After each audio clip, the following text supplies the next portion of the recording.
Bonsoir et re-bienvenue sur le plateau de l'Instant T. On vous parle dans l'Instant Durable tout à l'heure des Repair Café. C'est avec Guillaume Piel. Bonsoir à vous. Bonsoir.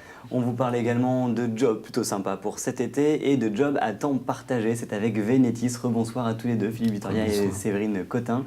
On vous retrouve dans l'Instant Plus, mais tout de suite, on vous parle de MOOC.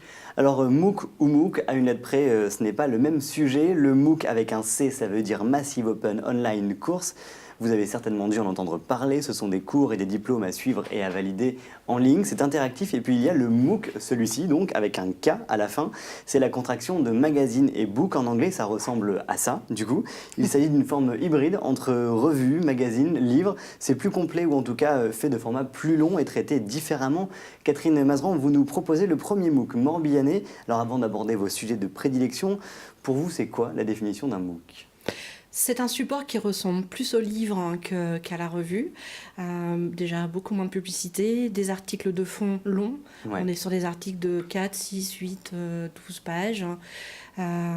Très peu de publicité, oui, et puis une distribution en librairie. On ne trouve pas dans les presses. Dans les presses. Voilà, tout à fait. Donc on se rapproche du livre, de l'objet presque à collectionner, à garder. Oui, il est fait pour. On a un format avec un dos collé carré, comme on appelle ça dans l'édition, qui permet au livre, au MOOC de rester debout. En petite collection, il y en a un par trimestre, donc on peut les garder, effectivement. Alors une fabrication locale, il est imprimé en Bretagne, il est 100% breton. Voilà. Et les sujets locaux, tous autour de deux thématiques, l'info positive et les idées, ou en tout cas les modes de vie alternatives. Il y a une histoire personnelle, je crois, qui vous a amené à parler de ces sujets-là. Oui, tout à fait. Ras-le-bol de ce qui existe. Oui, ras-le-bol de ce qui existe. Ras-le-bol d'entendre tout le temps ça va mal, tout va mal, il n'y a pas de boulot. Enfin, voilà, le système un petit peu de morose, en fait, ambiant. Et l'envie de dire et de prouver surtout qu'en fait, tout va bien. Voilà, il suffit de sortir de chez soi et de regarder un peu ce qui se passe autour de chez soi. C'est justement ce que vous faites dans cette revue. Finalement, vous rencontrez des personnes qui soit changent de vie. Alors, il y a 6 thématiques, je crois, qui permettent d'aborder toutes ces nouvelles expériences. À chaque fois, c'est incarné grâce à des portraits. On rencontre des personnes qui changent de vie, on rencontre des personnes qui ont des jobs ou en tout cas qui ont une vision, qui proposent des choses un peu alternatives. Tout à fait. On travaille autour des sens et des émotions dans la première partie, donc avec des artisans, artistes implantés en Bretagne, sur les 5 départements. On aborde aussi les changements de vie, virage à 180, avec des personnes qui, à un moment donné, n'étaient plus sur leur chemin, et qui ont voulu se réaligner avec ce qu'ils sont profondément. Ouais, je suis en train de montrer par exemple Bernard Mingui qui lui est architecte, qui fabrique des choses responsables, écologiques, qui construit des maisons qui respectent les gens, en fait, qui respectent l'humain, qui respectent nos façons de vivre. C'est vraiment ma volonté au travers de la revue, c'est vraiment revenir à l'essentiel, revenir à soi, redonner de l'humanité, réapprendre à partager, réapprendre à s'intéresser aux autres, sortir de l'individualisme. Donc j'imagine que nos 2 autres sujets du jour doivent forcément vous plaire. Ça sera peut-être l'objet Ça résonne. de papier dans le magazine, puisque vous parlez de personnes qui vivent dans une morosité ambiante, de pas de job. Eux finalement proposent des jobs. À côté, Guillaume nous propose de réparer les choses, de faire soi-même, en tout cas d'avoir des alternatives.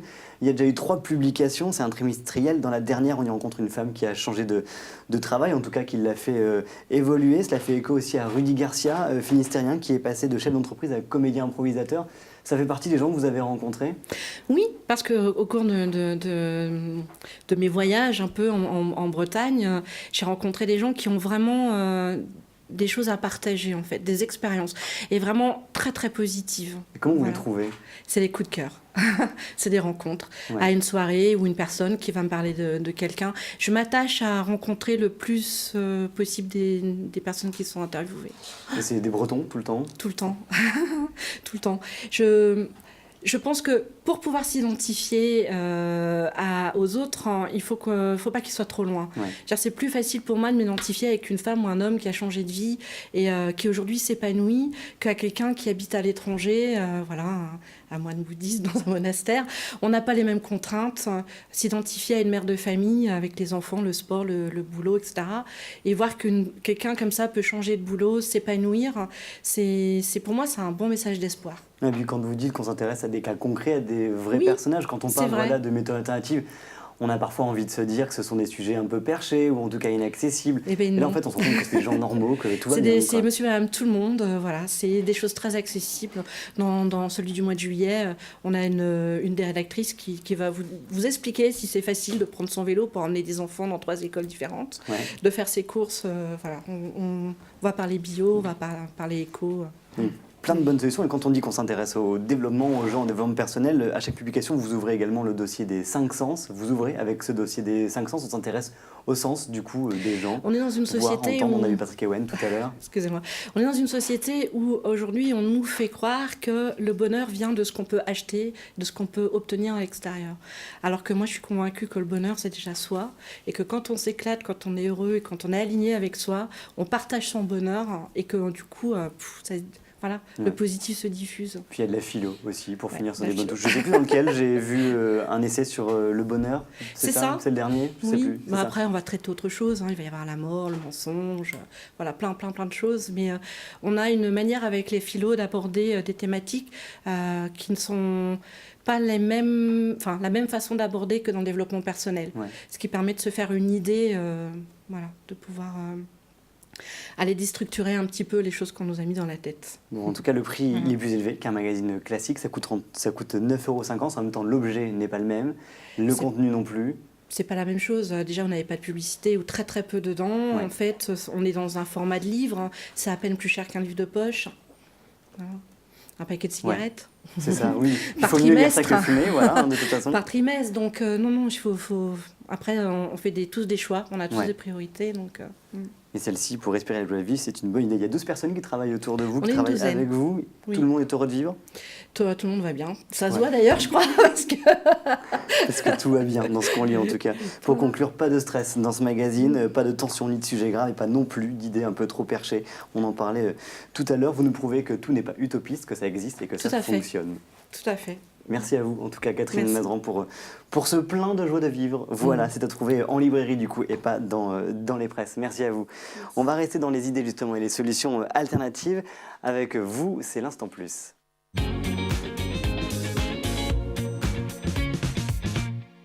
Alors Séverine Cotin et Philippe Vittoria, il y a des boulots classiques, 35 heures pendant 20 ans dans la même boîte. Et puis il y a vous, Vénétis, entre autres, avec un nouveau mode d'emploi, l'emploi à temps partagé. Alors Philippe Vittoria, c'est quoi le temps partagé ? Alors déjà, c'est une belle chose qui depuis presque 30 ans existe et qui n'est pas connue, qui permet à quelqu'un d'avoir un CDI près de chez lui, en compétences, temps partagé, pour au minimum 2 entreprises. Et on est l'employeur de ce salarié, on le partage durablement sur son territoire, en proximité. On a aujourd'hui 130 salariés, 340 adhérents sur Saint-Nazaire, Lorient, Vannes et Nantes. Alors, ça fonctionne comment, du coup ? Il y a des personnes qui travaillent pour vous, mais qui travaillent pour plusieurs boîtes. Le temps est partagé. Qui gère, en fait ? Alors, déjà, ça fonctionne bien. Ouais. C'est plus de 1000 personnes qui ont expérimenté depuis 20 ans ce travail, qui sont aujourd'hui d'ailleurs chez nous, ou qui sont passés chez nous et qui sont maintenant en CDI sur leur territoire. Celui qui trouve et qui recrute, c'est le groupement d'employeurs. C'est l'équipe dont Séverine fait partie. C'est 10 personnes qui, au quotidien, recherchent des collaborateurs sur des fonctions comme Community Management, QSE, qualité, service entreprise, RH, et qui vont après les recruter sur des demandes d'entreprises qui, peut-être la vôtre demain, n'a pas le besoin à temps plein d'un collaborateur et qui pourtant ne veut pas trouver à temps partiel parce que c'est difficile, parce que objectivement, pour le fidéliser, c'est pas simple. Et ben nous, on va assembler comme un peu... un architecte ou, je ne sais pas moi, une couturière, pour prendre une allégorie plus féminine, ces emplois, les créer et faire un temps partiel non subi ou un temps de travail qui soit temps plein. Et le CDI est signé avec le directeur général, avec l'équipe, et ensuite on va essayer durablement de le faire exister pendant 2, 3, 4 ou 5 ou 6 ans, en moyenne c'est 5 ans. Et puis de temps en temps, de manière atroce, nos collaborateurs sont piqués par nos adhérents. Parce que du coup, l'emploi se pérennise dans l'entreprise. Parce que le besoin change, le livre devient un beau concept et une belle entreprise, et ce collaborateur qu'on a partagé, il a le droit aussi de vivre à temps plein et de partir dans un projet d'entreprise. Donc ça fonctionne plutôt bien. Séverine Cotin, justement, vous êtes chargée de communication pour Vénétis, chargée aussi de projet, et vous faites de l'emploi partagé. Oui. Moi, c'est pour 3 boîtes différentes. Je bosse pour 3 boîtes, dont Vénétis, donc le siège, la structure, à 3 jours semaine. Et les 2 autres jours, je suis dans 2 autres entreprises. Alors, ça fait 20 ans que Vénétis existe. Que Vénétis existe. Plus de 20 ans que Vénétis existe. Et d'ailleurs, voilà, Séverine, vous êtes en charge d'un concours un peu pour pour promouvoir tout cela avec 5 jobs à remporter, en tout cas 5 jobs à la clé. Le nom du concours, c'est Stop à la routine. C'est vraiment le leitmotiv un peu de Vénétis, du groupement employeur. L'idée, c'était de marquer nos 20 ans, puisqu'on a 20 ans cette année. Et donc, on a réfléchi à un concept. Qu'est-ce qui différenciait aujourd'hui le temps partagé d'un autre travail? Et moi, en tant qu'expérimentatrice du temps partagé, donc, je dirais... Testeuse officielle pour Vénétis. Voilà. Je dirais que l'essentiel, c'est de ne jamais être dans la routine. Ouais. Et parce que même parfois, quand on est dans une entreprise où ça ne se passe pas forcément très bien, il y aura une autre entreprise dans laquelle ça va aller. Et donc, sur une semaine, on va pouvoir travailler correctement et puis accepter peut-être certaines choses qu'on accepterait moins facilement si on était à plein temps dans l'entreprise, en se disant que voilà, j'y suis une journée, je fais mon travail, j'y vais à fond, et demain je serai dans un autre contexte où je vais travailler différemment et où ça se passera différemment aussi. Alors il faut être très adaptable, forcément. Oui, il faut accepter de ne pas avoir de routine. Oui, justement. et puis de ne pas être dans la routine, et puis de travailler différemment selon les entreprises, parce que chaque culture d'entreprise est différente, chaque besoin est différent. Donc c'est aussi très enrichissant en tant que salarié de pouvoir faire des choses très différentes dans des entreprises très différentes aussi. On a Guillaume Piel qui prend des notes d'ailleurs. Alors on le voit avec ce concours Stop à la routine, ce sont des postes et des fonctions qui en effet peuvent paraître risquées ou en tout cas parfois un peu trop originales ou qui arrivent un peu trop tôt pour les entreprises. D'où le fait de ne pas s'engager seul avec un salarié en charge de cette fonction.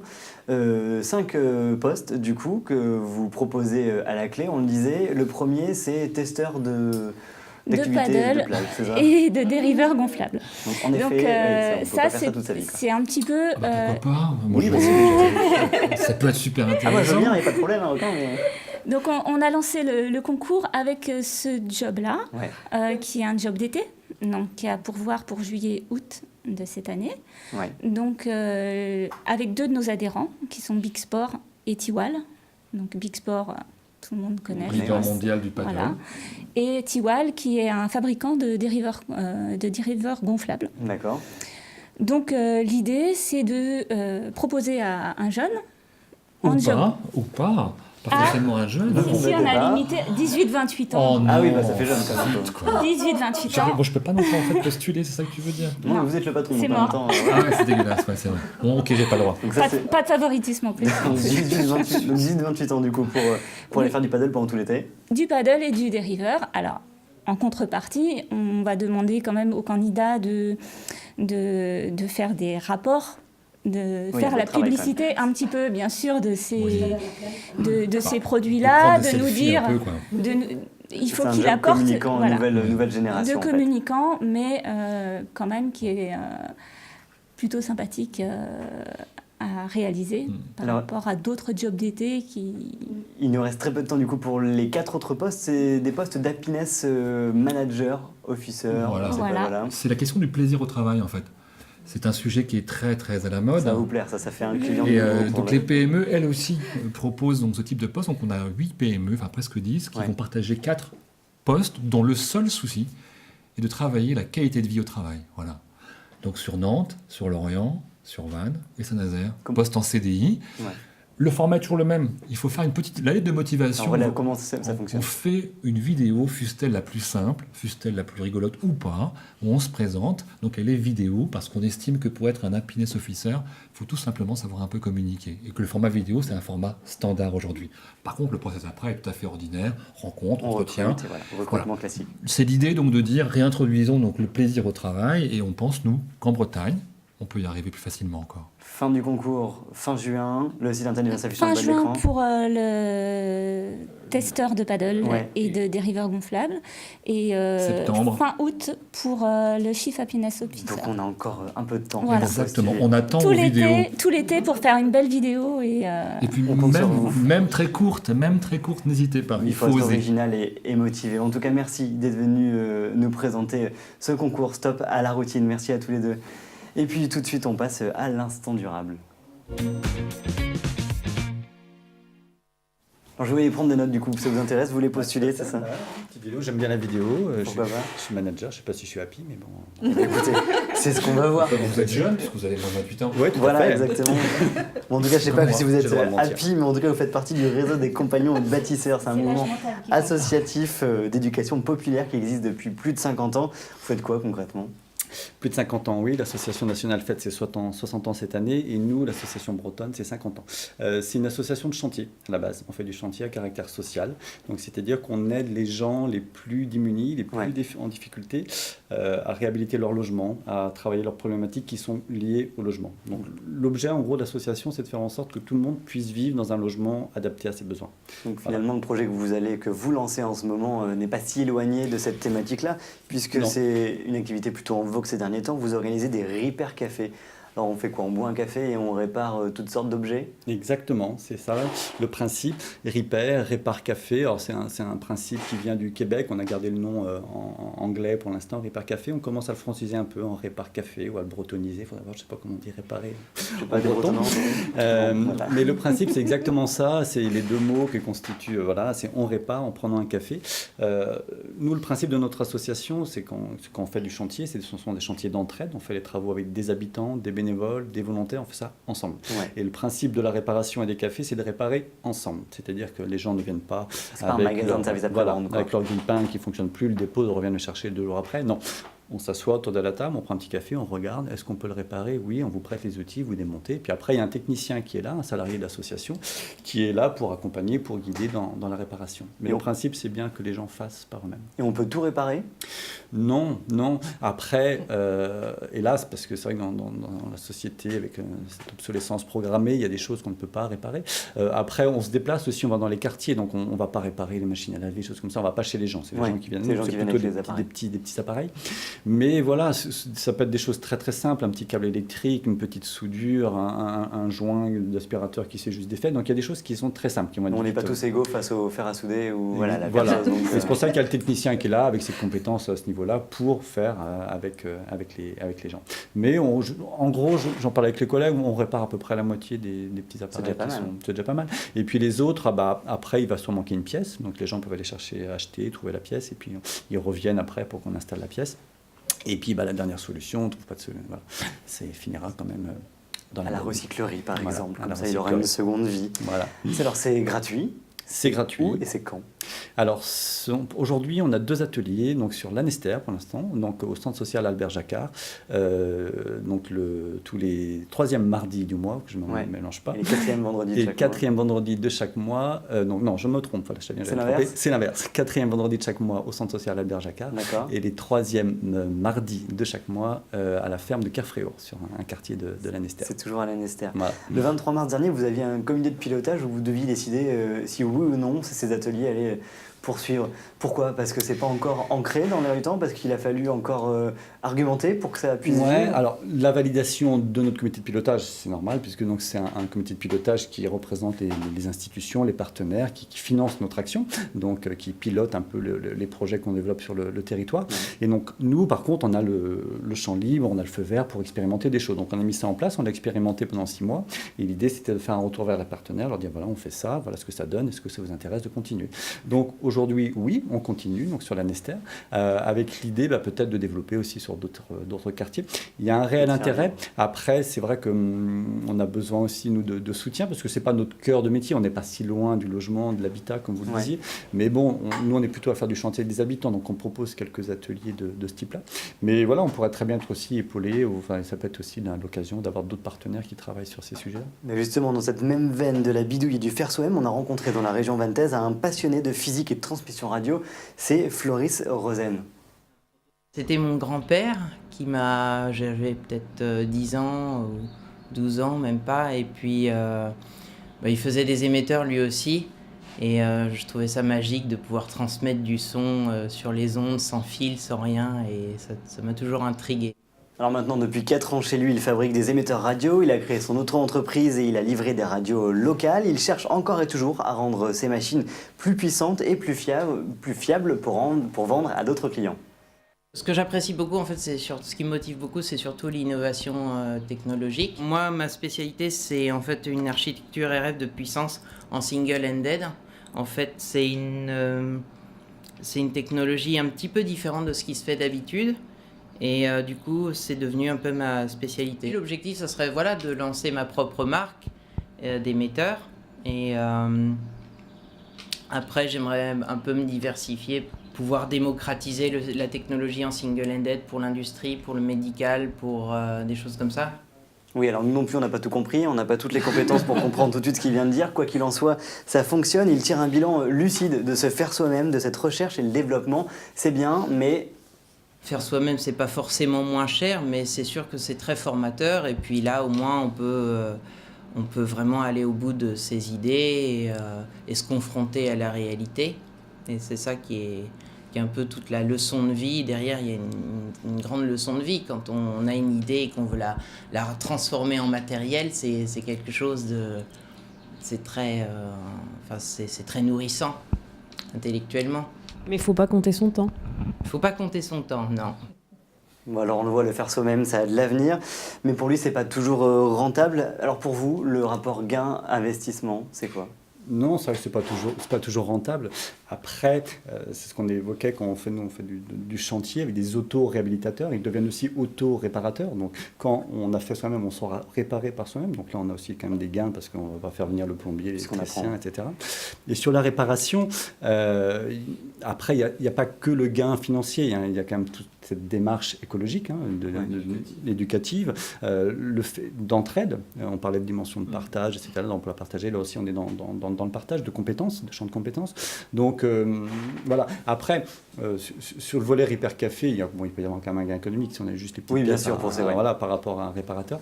Mais globalement, quand on fait par soi-même, on a quand même un gain économique aussi.